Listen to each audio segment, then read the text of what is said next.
Welcome back to another episode of the AA Sports Podcast. My name's Art, here with my brother Alex. What's going on, guys? What's going on? Alex, we didn't have a chance to record earlier this week, so we're going to go over some stuff that happened last weekend. But first, we're going to give a quick preview of what's going down this week. The big fight that everybody's talking about, Canelo Alvarez taking on Billy Joe Saunders for the WBA, WBC, WBO, and Ring Magazine super middleweight titles. Alex Canelo hasn't spent a lot of time at 168. He has a couple fights there, but now he's fighting probably the best 168 pounder out there for him to fight. What do you think of this fight? Yeah, I definitely think it's a fight that Canelo needs. I think it's going to be his biggest test since Triple G. Definitely. Billy Joe Saunders, I think for a lot of years, people have been asking for Canelo to fight a guy like Billy Joe Saunders, who 30-0, only has 14 knockouts, but we know what he can do. He can move, he can box, he can make life uncomfortable for these fighters. Last time we saw him was against Martin Murray in December. Before that, he hadn't fought since November 2019. His last real big win, not saying Martin Murray wasn't a big win, but I think Martin Murray is already, past his prime. David Lemieux back in 2017. That was his last big time win. I think that was at middleweight. Do you think maybe this lack of competition that he's had over the last couple of years is going to affect Billy Joe Saunders? I think so. I think that was a reason why I didn't want Billy Joe Saunders to fight Canelo now, because I feel like it's the wrong time as far as him being he was inactive, and then the competition that he's fought. I'm not saying Canelo has fought great competition, because he's since he fought Danny Jacobs, really he hasn't. The two other guys that he fought. Who were the two other guys that he fought? Emil Yildirim, or what's his name? Avni Yildirim. Caleb Smith. And I felt like also a Sergey Kovalev that was, a little bit over the hill at the time. But, and I got my questions about that fight. But, that I'm not going to say. But see, here's the thing. This is what I want to see from Canelo. Is he going to be able to, with this test and Billy Joe Saunders, he's definitely no pushover. So, and he's one of those slick type of boxers. So he's one of those guys that can move around. He has really good combinations. His hand speed, that barking. Sorry about that. We had a little technical issue with the dog barking. But you were saying how Saunders being a slick southpaw? Yeah, I think him being, moving around, him I feel like with his hand speed, the way he puts his combinations together, and the way he's able to evade punches with really good head movement, I think that's what he's going to need. I think that's what a fighter needs in order to test Canelo.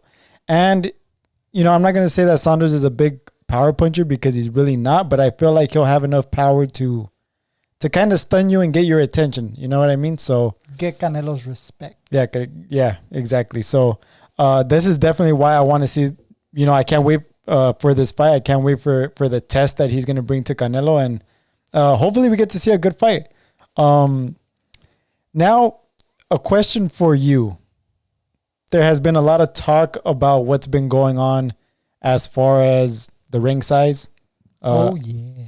So, okay, so we all know that boxing is a dirty business sometimes, right? I'm not going to beat around the bush. Sometimes boxing's a dirty business. I call it like I see it. If people got a problem with it, well. But this is the thing that we've seen it in, for example, Adrian Broner.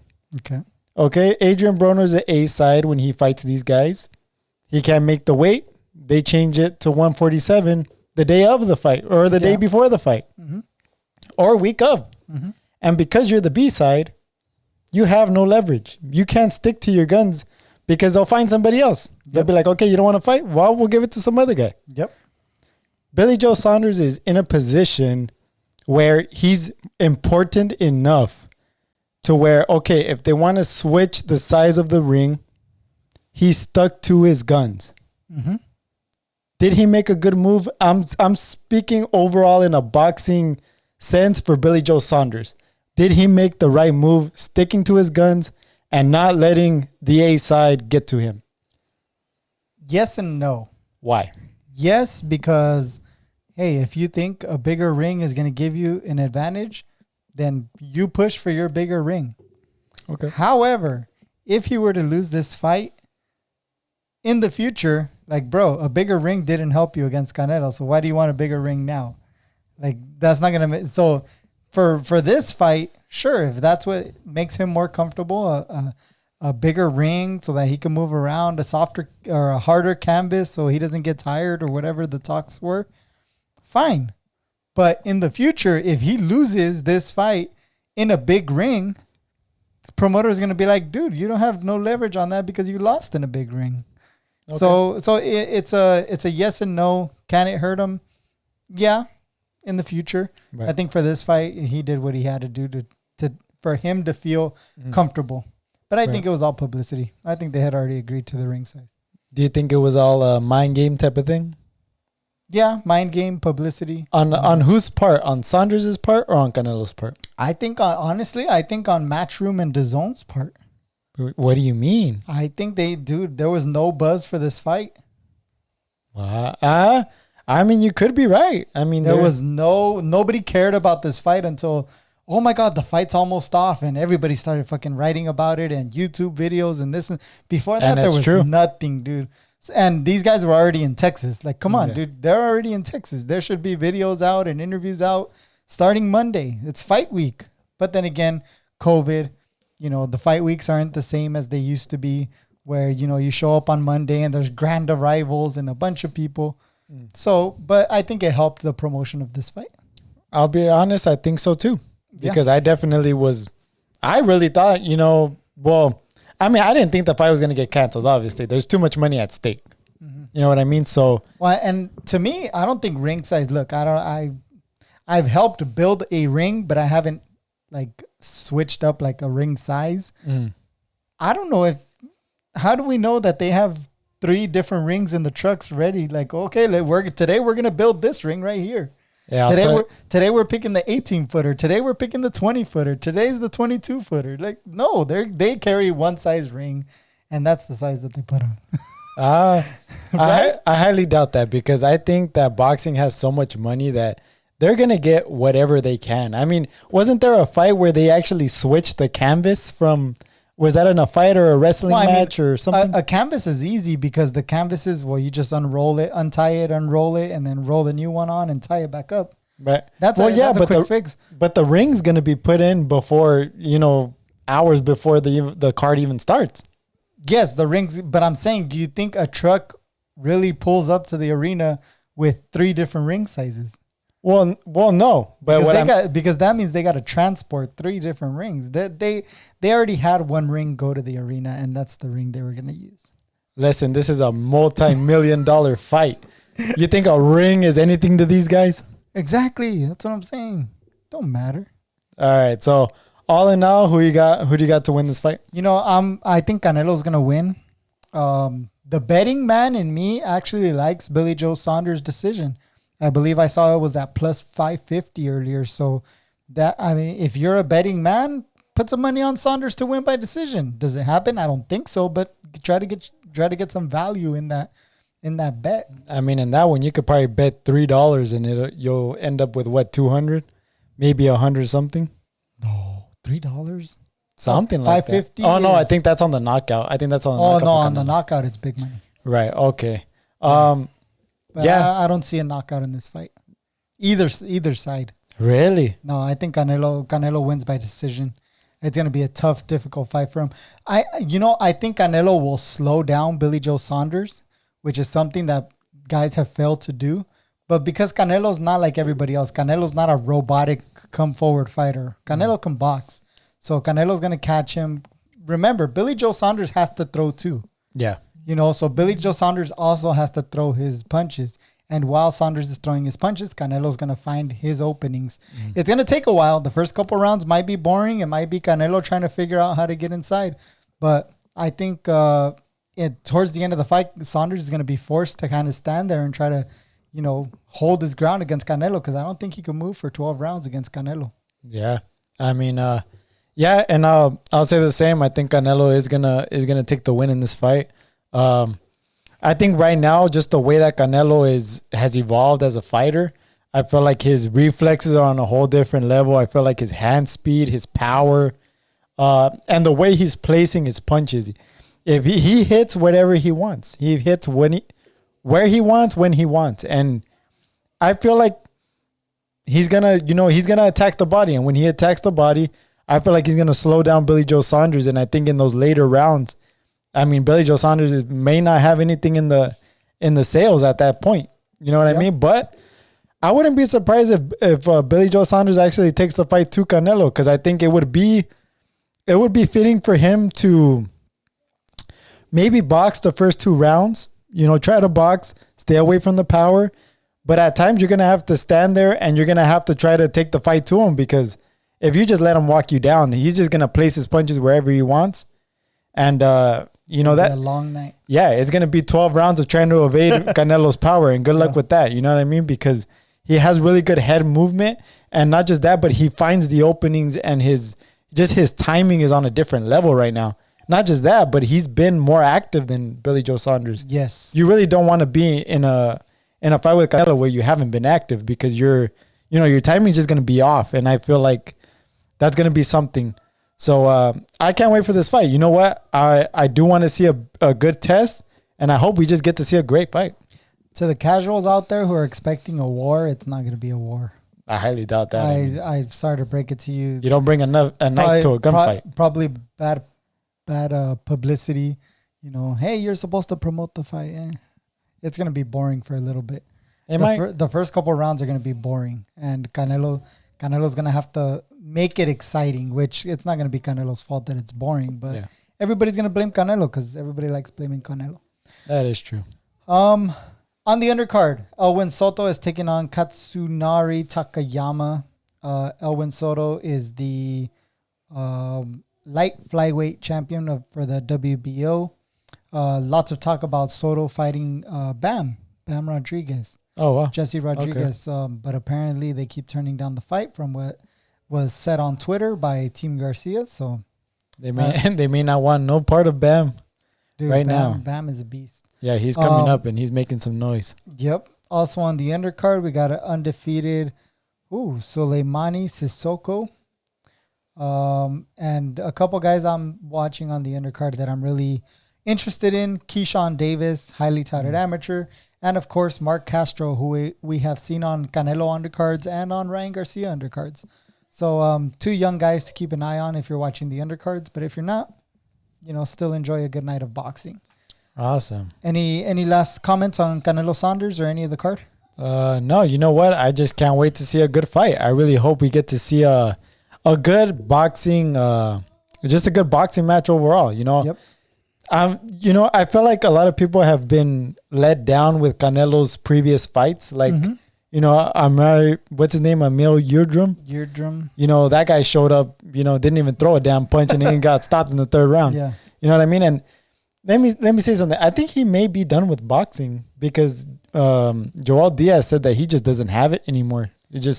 I guess he went back to Turkey. And he didn't even pay Joel Diaz. He didn't pay him? Yeah, I saw an interview that Joel Diaz did where he just went back to Turkey, didn't even tell him anything. He just went back and that was it. Hard for me to believe that because Joel Diaz is a guy that gets paid.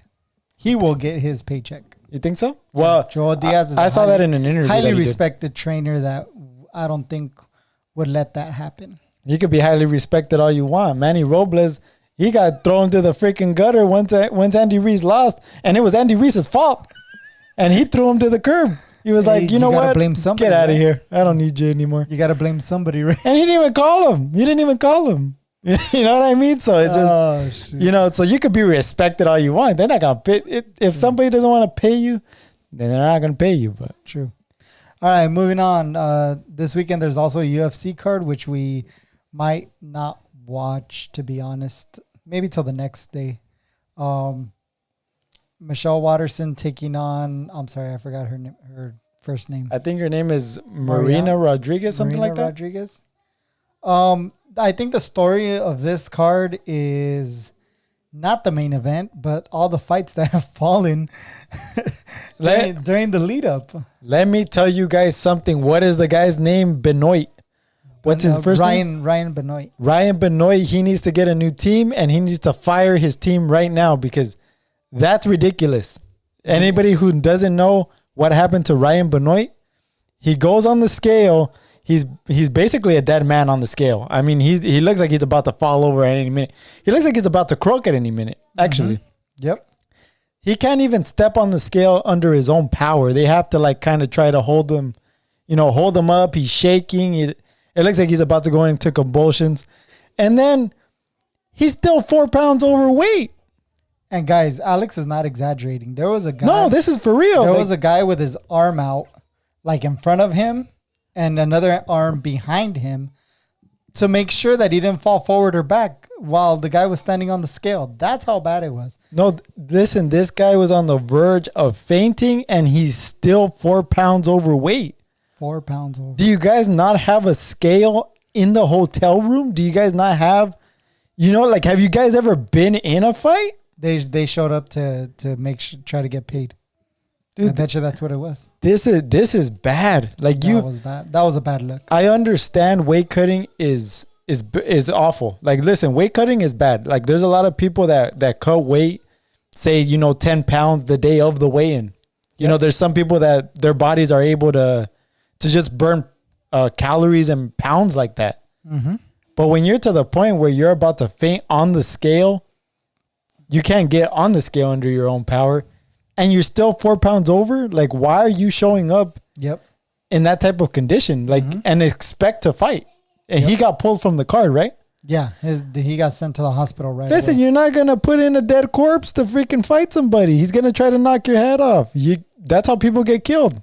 Yep. It's definitely bad. I hate to not sugarcoat anything, but it's the truth. It's the truth. You guys can look it up on YouTube. I actually saw an interview that George St. Pierre did, and he talked about the weight cutting. He said that it's gonna take somebody to die for them to figure out what needs to be done. Yeah, what needs to be done. Like, your corner, like your team should tell you, hey, you can't be cutting this type of weight. It's unsafe. Yep. I'm sure he probably passed out a couple of times in the hotel room. Oh yeah. I mean, you black out and stuff like that. I mean, there's just, I don't know, man. But it could have been dangerous had they let him fight like that. Because it's, we did see that remember that girl that fainted on the scale too? Yep. And she actually fell down. And she jumped back on the scale. Yeah, I mean, shoot, talk about a trooper trying to, it's bad. And she still wanted to fight. They sent her to the hospital, and she still wanted to fight, but obviously the UFC did the right thing. It's dangerous. You get hit on you're fragile as it is. We'll talk about weight cutting when we talk to our next segment, which is Andy Ruiz, Chris Arreola, because I got something to say about that too. A lot of people had to say. Sorry about my rant, guys, I got to say it. No, great rant. You don't need to apologize for anything. Diego Ferreira was another guy who weighed in, I believe, 4 pounds over the lightweight limit. Apparently, this fight was off at the beginning, but then Gillespie's team, I'm sure, got themselves a nice little check, and we're like, okay, we'll fight. So, he's like, what was it? Like, nah, I'm not fighting you. 4 pounds over? Heck no, I'm not fighting you. There's a good, a couple thousand in there if you shut up and you fight. Yeah. What was that? 4 pounds? What's 4 pounds with somebody? We'll just switch the weight. Yeah, just throw a broner. Just change the weight the day of the fight. Why don't you? Yeah. But Gregor Gillespie actually has a lot to prove in this fight. I think I don't know if he's fought since he got knocked out by Kevin Lee with a head kick. I don't think so. He actually got derailed. I mean, he was undefeated when he fought Kevin Lee, and he got knocked out with a head kick. Really bad, stiffed him. I mean, he hit the cage like a sack of potatoes. I really want to see, is he able to come back from that? And, what better way than a Ferreira that just didn't have a good weight cut? Yeah. You know what I mean? So who knows? The original main event for this card was actually Corey Sanhegen versus TJ Dillashaw. But that fight was canceled because of a cut over TJ Dillashaw's eyebrow. Did you say it was a co-main? No, that was the main event. That was the original main event. Thank God. I was like, what do you mean main event? What do you mean co-main? No, yeah, that was the main event. Yeah. However, it was canceled. Dillashaw has a cut. They're going to try to reschedule it. But that's a fight that was on the card originally that got cut off. A big bummer for me. Yeah, I was upset. A lot of people were looking forward to that fight. What was that? You think TJ Dillashaw really busted a Sandman and just possibly he probably just cut himself open, you know what I mean? But so Donald Cerrone and Alex Moreno, I think, you know what? I don't know much about this Alex Moreno guy, but Donald Cerrone, he hasn't fought in a while. He was supposed to fight Diego Sanchez. Right, and then that whole fiasco with Diego Sanchez went down. Yeah, so now Diego Sanchez is off the card. That's another fight. So that's a total of 4 fights so far that we have talked about that were supposed to be on the card that are off. So I know the UFC is trying to do what they can to put a card together, but they're doing their best. Look, and I'm a big fan of Michelle Watterson, Marina Rodriguez. It should be a great fight. Not trying to offend them or anything, but they go from a 3-round co-main to a 5-round main event. Training for a 3-round, and the week of the fight, you get told, "Hey, you're going to be the 5-round main event." This is not a main event fight. I'm sorry, but anybody that believes that, well, I mean, for a fight night, I guess it's okay because the fight night, see the UFC spoils us with Diego Reyes against Prachka as a main event, and then gives us Rodriguez Watterson. But then again, I guess they can't really. It's not really their fault. I mean, No, TJ Dillashaw did, what was it? Was it like 2 weeks before the fight that he got a cut on his eyebrow? This was last week. This was last week? Yeah. Why are you still sparring with, see, I think this is the reason with UFC fighters, you see a lot of them, go on interviews and say that they only trust certain people to spar with them because there's some people that try to make a statement and they try to hurt you. Yep. And a week leading up to a fight, you don't want to be going through that. Nope. And because things like this happen. Yep. You get cut on the eyebrow. You could get knocked out. I think Anthony Joshua, a boxer, I don't know if a lot of our UFC fans will know about him, but Anthony Joshua, I guess when he fought Andy Ruiz, I guess he was sparring and rumors are saying that he was getting knocked out in sparring. Yep. I mean, I don't think you want to be getting knocked out, period. No. Because your chin just doesn't recover after that happens. Yeah, I agree. So it sucks. Again, Donald Cerrone taking on Alex Moreno. One fight that's pretty intriguing, Neil Magny against Jeff Neal. Maurice Green against Marcos de Lima. We talked about Ferreira Gillespie. And another good fight, I think, to open up the main card, Amanda Ribas taking on Angela Hill. Yeah, it's going to be a good one. I think that should be a good one also. Has Amanda Ribas fought since she lost to, I'm not sure who she lost to, but I don't think she has fought since. I think this is her first fight back. And that was her first loss. So yeah, I would really like to see how Amanda Ribas comes back because Angela Hill, I don't know if she's coming off that loss to Claudia Gadelha. Yes. Close fight. That was a really close fight that could have been really debated. Yeah. Listen, I like Claudia Gadelha as a fighter, but that could have been a really debated fight because that was a really close one too. So I'm really curious to see how Amanda Ribas bounces back from her first loss. And she bounces back in a tough fight. So yeah, props to her. Any last comments on the UFC? No, I mean, it kind of sucks being on the same, on the same fight date as Canelo. I mean, it's unfortunate, but hopefully they do their thing and hopefully at least some people watch. Moving on to a recap of what happened last week. We didn't get a chance to recap. Andy Ruiz beats Chris Arreola by unanimous decision. I didn't like the scorecards, but yeah, the scorecards were definitely one-sided. Yeah, but the fight itself was great. Yeah, I mean, it definitely had some. It was a little boring from round 5 on, but it definitely a lot of things happened that I didn't expect. And Chris Arreola hurt him, and actually dropped him in the second round. I think he stunned him multiple times leading up to that 5th round. And then he kind of just, fell behind on the cards. And, I think Andy Ruiz, he did lose a lot of weight. Do you think that maybe, him being able to take big power punches kind of went along with that? Or do you think it's just his inactivity? That is something that I did want to bring up because we were talking about weight cutting earlier. Andy Ruiz lost a lot of weight for this fight. I believe he weighed in at 250 or in the 250s. Remember, he weighed in like 280 for that Anthony Joshua fight, the second fight. And he could have blown up to anywhere around 300 pounds.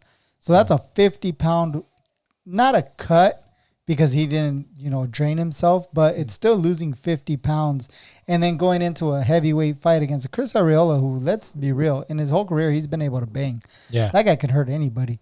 Well, for the most part. So, Chris Arreola came in with a great game plan. Hey, we're going to time him on the way in, and we're going to catch him, and we're going to try to catch him early when he gets aggressive. And Andy Ruiz got aggressive, and right away, that first right hand that Ariela landed, really buckled him. Yeah. Put him down to a knee, and then he caught him with the same right hand or the left hook.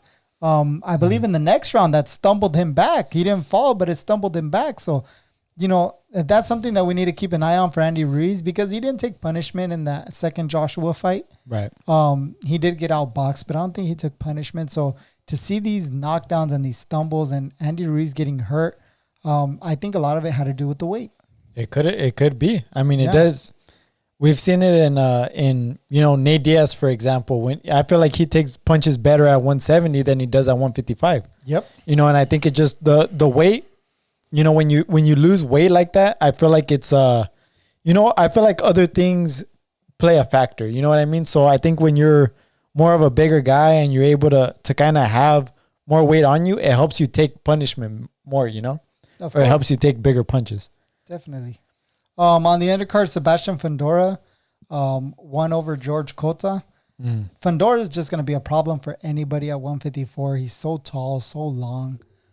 Anything you saw from this fight that stood out? I think, Sebastian Fundora, I think he's getting better as far as him with his hand speed and his timing. I feel like his timing, he's able to time that uppercut that he uses because he's so tall. And a lot of the guys that he fights right now are trying to throw that overhand right or the overhand left, whatever their stance is.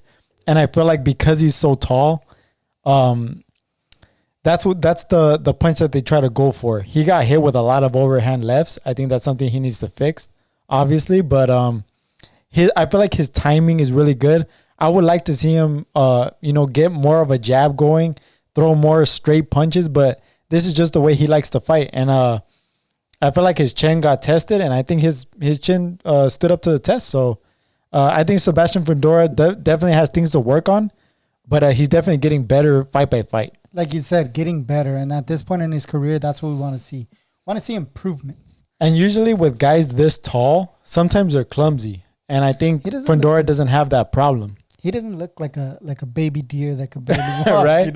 He does have some skinny ass legs, but at least he's not, clumsy where it looks like he's gonna you tap him and he falls over. Yeah. You know what I mean? So I think fight by fight, he's gonna get the I feel like he's going to get the timing down, the speed, and the combinations. So hopefully he just has the team around him to do that. Agree. Jesus Ramos won a decision over Javier Molina.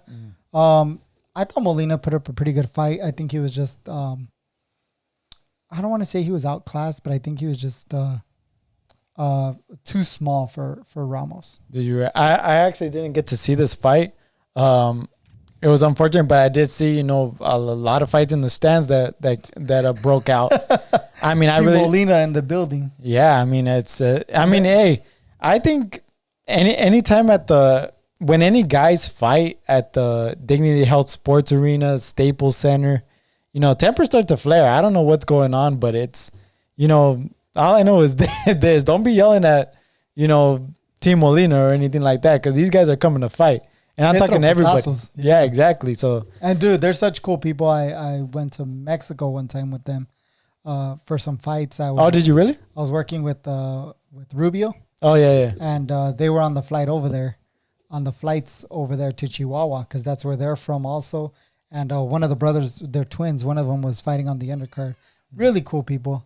Their dad, everybody really cool. But I'm a huge fan of Javier Molina. Unfortunately, he lost, but still, he really, really big fan. Yeah, definitely. All right, another little sound issue. But right. Also on the undercard, Omar Figueroa took a tough loss to Abel Ramos. Wait, hold on. I still want to touch up on the whole fiasco that went down. Go ahead. All right, so a couple of fights broke out in the stands. That kind of takes me back to the time that me and you went to the Leo Santa Cruz versus Abner Maris. We went to Leo Santa Cruz versus Abner Maris too. Staples Center. Yeah, at Staples Center. And man, I mean, two guys that are originally from LA. And let me tell you, fights broke out everywhere. Yep. I'm talking in the stands. I'm talking in the restroom. I mean, there was guys getting taken out on stretchers, on wheels, chairs. Dudes getting knocked out in the restroom.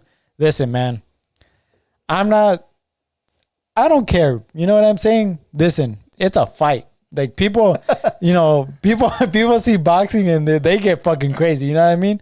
I don't give a shit. You know what I mean? They want to punch each other's brains in. Go ahead. I'll be the first. I'll be the guy in the crowd to cheer them on. You know what I mean? Yeah.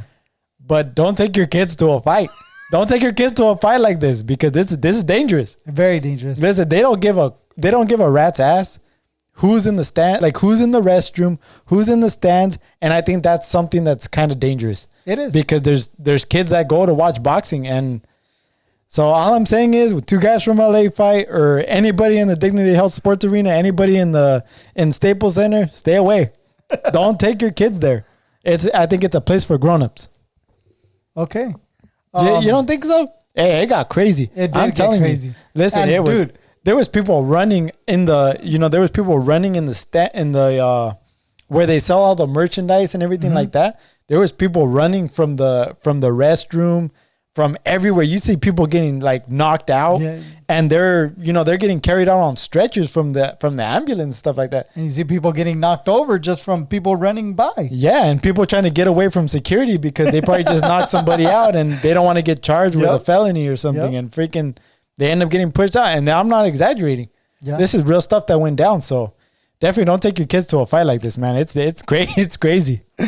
But they're fun though. Yeah, they're fun. They're fun to go to. Hey, they're fun. You know what I mean? It's crazy. I don't give a shit. Go for it. You know what I mean? I remember one time at the forum. It was Juan Manuel Marquez against Mike Alvarado. Oh man! And after the fight, we were with a fighter. I'm not gonna say his name, but somebody took his hat.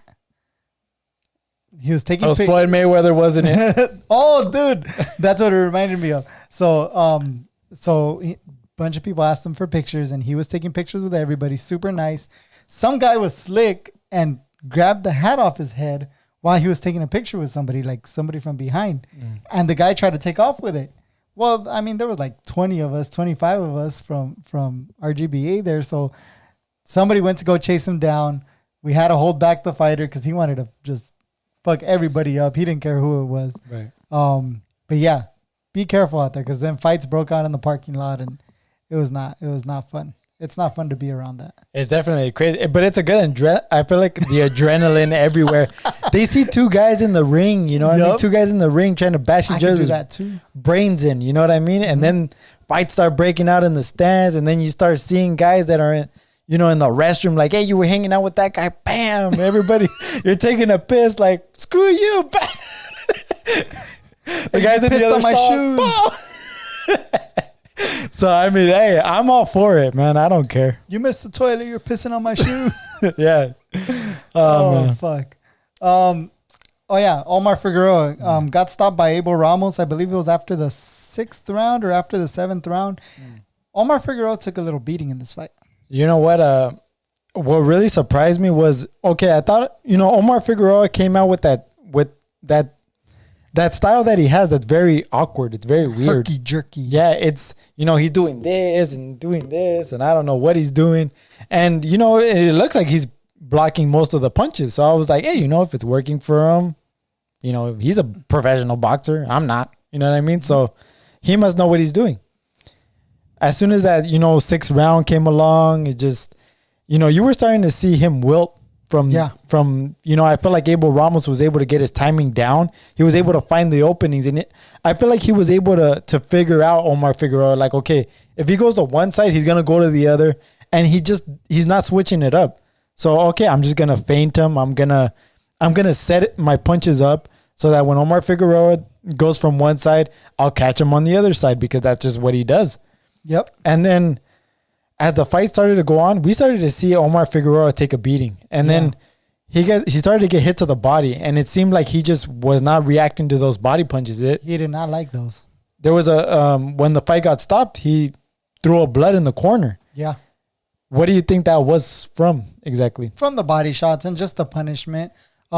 He got some damage to the nose too. It could have been blood that was coming from the nostril down to your throat that he was spitting up to.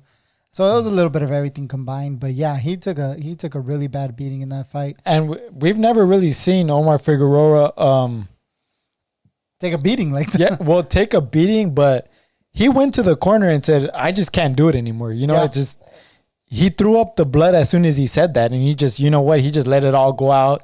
You see blood just spilling from his mouth, and I said, "Man, you need to stop this fight. I mean, this is just awful, you know." And for Omar Figueroa to be in that type of pain, we never seen him quit before, but you know, just to say that, you know what, I can't do it anymore, and to throw blood like that. Do you think he should still be fighting, or do you think it's just, you know, it's time to hang him up? I don't know, because I mean, he only has 2 losses, to Ugas and to Ramos. Right. And he's never looked like super good in his fights. He just does enough to win. You know, so. And I think at 140, we saw the Omar Figueroa that was making a lot of noise. Yes. And as soon as he moved up to 147, it just seemed like he was able, like a little bit of outside problems of, yes, like, you know, definitely. outside the ring. Yes. He had a DUI, things like that. Mm-hmm. Do you think that still haunts him to this day? Do you think there's something going on with him? Or do you think it's just the style? I don't know if it's, I don't think it still haunts him. I think it's, he has lingering effects of that lifestyle where, you know, if you don't take care of your body's not going to take care of you. True. So all these years of him, you know, doing what he did, and hey, if he lived up his life, that's what he wanted to do. Good for him.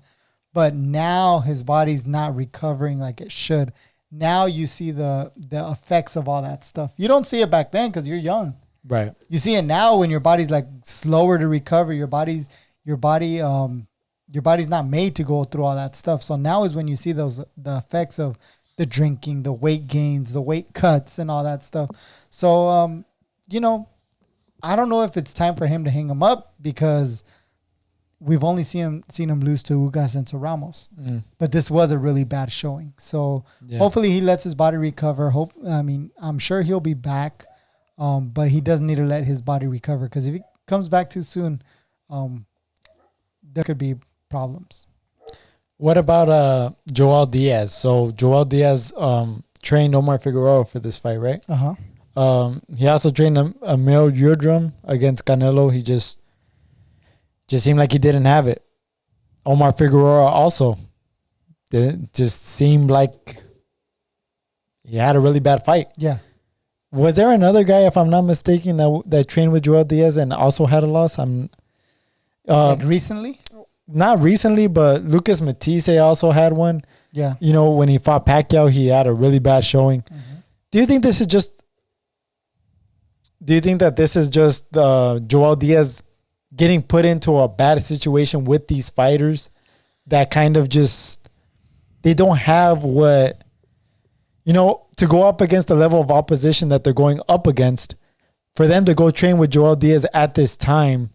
Do you think it's just a bad situation that Joel Diaz is getting put into? Yeah, I don't think Joel Diaz is choosing to put himself into this situation. I don't think Joel Diaz is the reason for these fighters looking like this. Joel Diaz is a great coach, but he is getting these fighters, I think, at a bad time in their careers, where these guys are looking to be rejuvenated. But, you know, like I said earlier, after all these years of, you know, Yildirim, I don't think there's anything Joel Diaz could do about that. The guy was just scared. He looked like a deer in the headlights. Right. Didn't know what to do. I don't think there was a trainer in the world that could have helped Yildirim in that fight or in that situation. Okay. Same thing with Omar Figueroa in this fight. I think this fight was just Omar Figueroa not being physically ready for this fight, and then eventually wilting mentally, because Abel Ramos was the better fighter, better, stronger fighter. I don't think there's anybody. You know, I don't pin this on Joel Diaz. I think Joel Diaz did a great job of stopping the fight, both times. But it just, you know, a trainer sometimes can't control that. Like, you could teach the fighter stuff, you could prepare the fighter, but if the fighter just doesn't have it, there's just nothing you could do.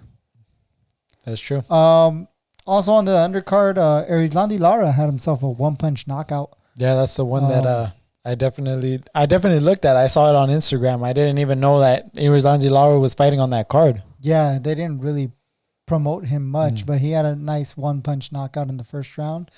He moved up to 160 finally. Since we're on the boxing segment, I know you don't like to bring this up, but I am going to bring this up. Felix Verdejo.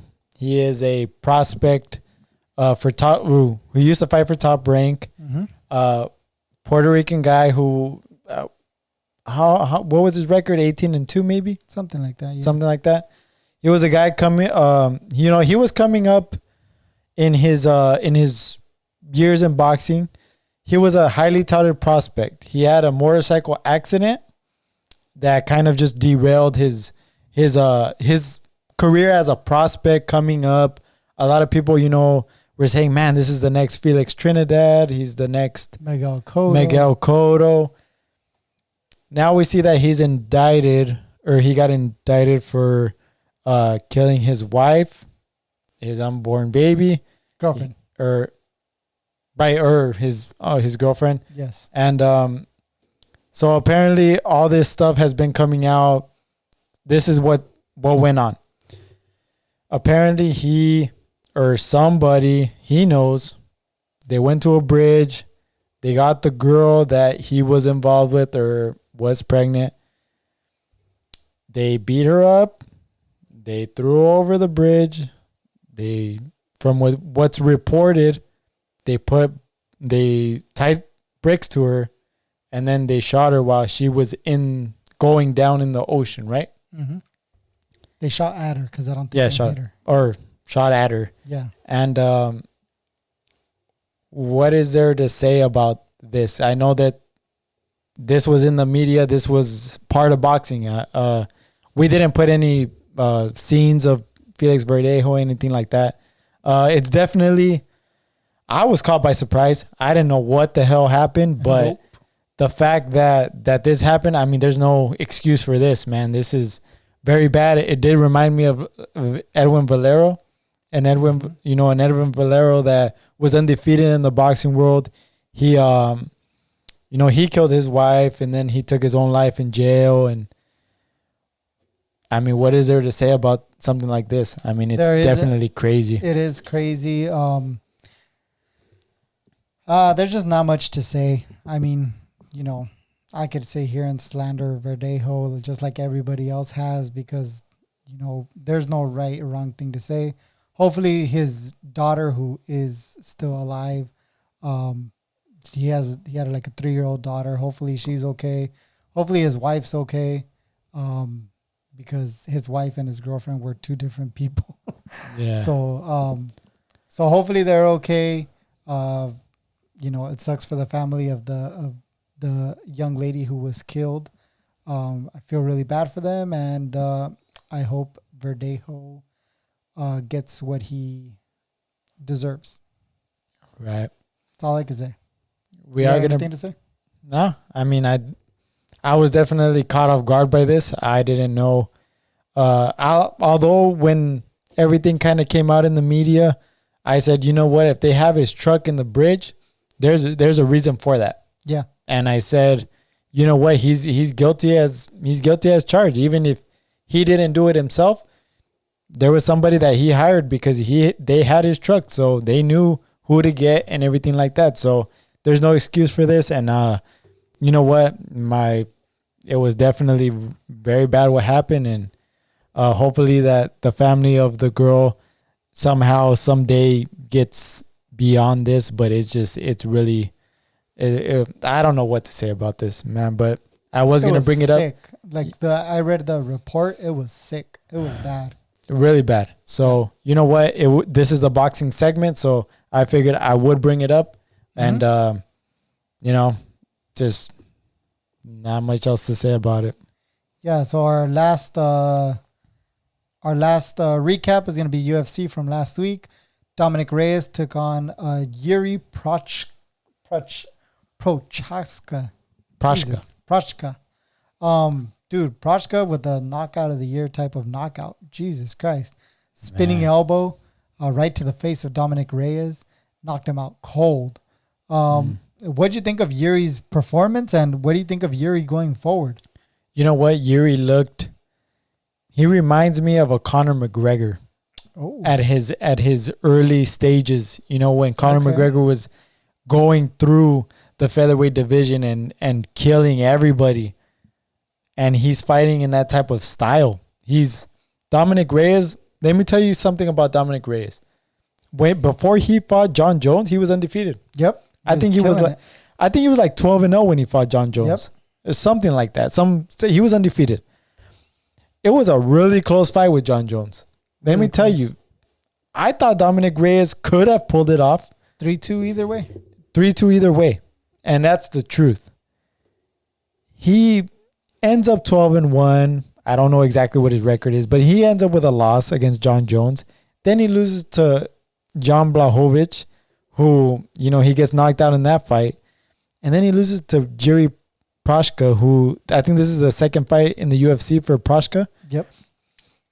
Let me tell you, man, Dominic Reyes has been on a decline. I don't know if it's just the game evolving where a lot of these guys they're coming up, you know, and they're coming for that spot. Maybe for the belt. Up to him. And that, you know, Jiri Prochazka, the way he fought so calm, calculated, and he sold that spinning back elbow that he threw perfect. Yep. I mean, he really leaned in with the lead elbow, and he really made Dominic Reyes think, you know what, I missed with that elbow. Let Dominic Reyes open up, and I'm going to spin and land it on the chin. Mm-hmm. He landed it, and boy, did he knock Dominic Reyes' senses from his body. Yep. It was bad, and Jiri Prochazka is a problem. He is. He is a problem. I mean, if this guy's fighting like this, I can't wait to see what's in store for this guy. Reyes, I believe, was ranked number 2. Prochazka was number 3 or 4. I think it was 4. This will definitely put Prochazka in the top 2, I think. Right. Glover Teixeira is already lined up to fight for the title against Blachowicz. I think Prochazka's next for a title shot. The winner could well be winner of Blachowicz, Glover Teixeira. Yeah. But this happened May 2nd. Teixeira Blachowicz is scheduled for September 4th. Uh-huh. Hopefully they come out unscathed and this fight can happen, you know, in December and the winter. But if something happens where there's a cut or something, Prochazka might be waiting nearly a year for a title shot. Could be. You know, and he who else is at the top of the light heavyweight division? There's another guy, one guy that beat Thiago Santos in their last fight. Can't remember his name right now, but I believe he's a European. Is it not Rakic or Rakic? Yes, Rakic? The Croatian. Right. Yes, that's right. So there's a fight that could happen in between, you know, this wait for Blachowicz against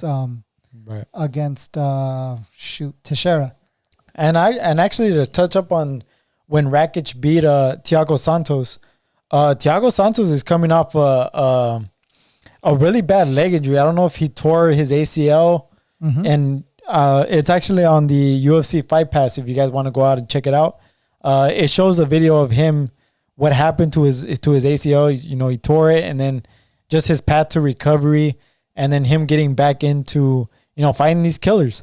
So, yeah, I mean, it's definitely, I think Jan Blachowicz definitely has his work cut out for him, you know, and I can't wait to see this fight. We definitely need something exciting in the light heavyweight division because... Well, right now it's... yeah, right now, Jiri Prochazka is a guy who's... A lot of people were talking about him. And, you know, now he knocks out Dominic Reyes, who just not too long ago fought John Jones. He fought for the title. He came up short in that fight as well. And then he goes on and faces a Jiri Prochazka that it was only his second fight in the UFC. So we didn't really know much about him, and he had a tough fight in his fight before this one. So Listen, man, I don't know. I feel bad for Dominic Reyes because he's definitely been on the tough end of these losses, and I can't wait. I can't wait to see what the light heavyweight division holds for Jerry Prochka. On the undercard, Giga Chikadze got himself a knockout victory over Cub Swanson. I believe he landed a body kick that really hurt Cub Swanson. That was the beginning of the end. In the first 30 seconds, yes. I was about to bet on Cub Swanson. I thought Cub Swanson had... It just seemed like Cub Swanson, everybody kind of, said like, wow, Cub Swanson's this guy that can really pull this upset against the guy that he was fighting.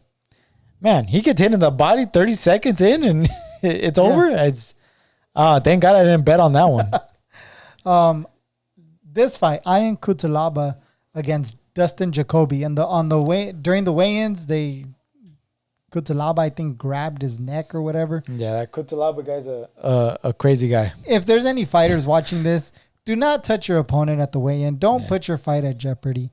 They ended up fighting to a draw. Split decision draw. I know. Hey, that Ian Cutelaba guy, that guy's a freaking crazy-ass dude, man. And I think in his fight before this one, him and his opponent got into a little bit of a scuffle in the face-offs. Yeah. After the weigh-ins, and then actually during, when they were announcing their names during the fight, he goes over there and he tries to get into the guy's face. The guy actually grabs him and throws him into the cage. Oh, yeah. And then he gets mad at the ref because the ref stops it early, which I thought was a horrible decision by the ref to stop it. Yeah. While Ian Cutelaba was fucking throwing, you know what I mean? So I was pissed off at that stoppage, but I mean, you fight to a draw. You fight to a draw after Dustin Jacoby looked like he was ready to whip Ion Cutelaba's head off. Oh, well. It is what it is. Cody Stamann lost the unanimous decision to Merab Zvalishvili. I think that might have been Cody Stamann's third loss in a row, maybe. I know for sure it's second loss in a row because I forgot who else he lost to. But, yeah, it's definitely been a rough road for Cody Stamann.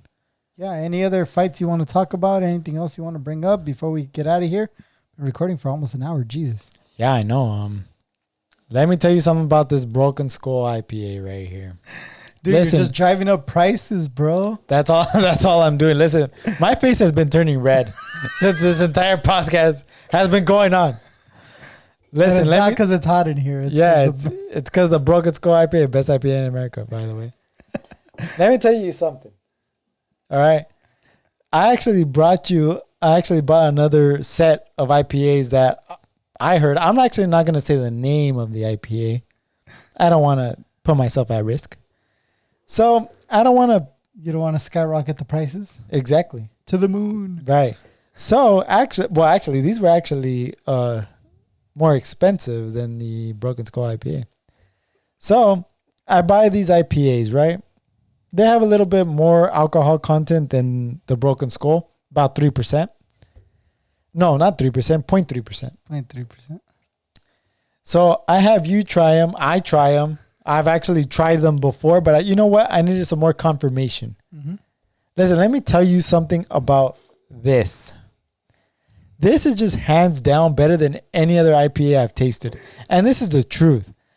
That other IPA that we tasted, listen, it has that aftertaste that to where you taste it, you drink it, and it's got that taste where it just kills your taste buds. Like it has a really bad, a really bad taste.